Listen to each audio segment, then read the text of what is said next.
Artis Nikita Mirzani coba bersuara terkait dunia trading tengah heboh. Lewat instastory Instagramnya, Nikita berkata jika Indra Kents dan Doni Salmana bakal dilaporkan ke polisi. Dalam tulisannya, Nikita menanyakan ada kasus apa, namun tagar yang digunakan nampak penuh makna.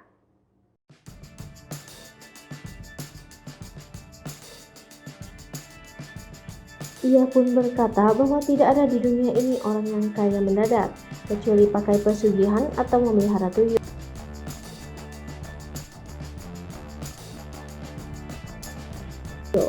Pada salah satu media online di akun TikTok, mengunggah kabar jika kedua sultan tersebut bisa terancam masuk bui.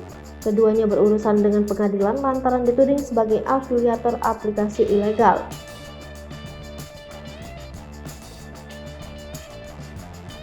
Indra Kents sendiri mengakui platform binary option yang dijalaninya saat ini memang belum mendapat legalitas dari pemerintah. Afiliator ini diduga melanggar Undang-Undang Nomor 32 Tahun 1997 tentang perdagangan berjangka komoditi. Karena transaksinya tak bisa diprediksi, sehingga keuntungan didapatkan di saat kerugian besar pada masyarakat.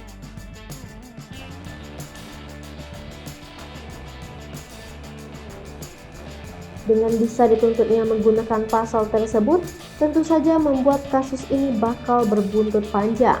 Video itu pun langsung menuai banyak komentar dari masyarakat. Sementara itu, Indra Kents sendiri mengakui jika dirinya memang seorang afiliator.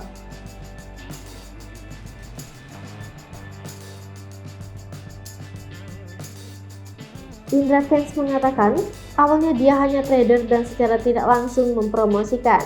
Akhirnya dia mencari tahu cara agar tidak rugi. Ternyata ada affiliate marketing dan di situ tidak tertulis keuntungan 70%.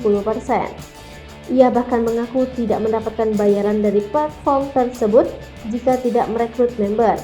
Ia sendiri juga sejak awal sudah memberikan keterangan tak pernah memaksa orang lain untuk mendaftar dan ikut trading. Ia juga sempat memberi saran sebelum terjun ke dunia trading, ada baiknya untuk mempelajari dahulu atau bakal merugi banyak.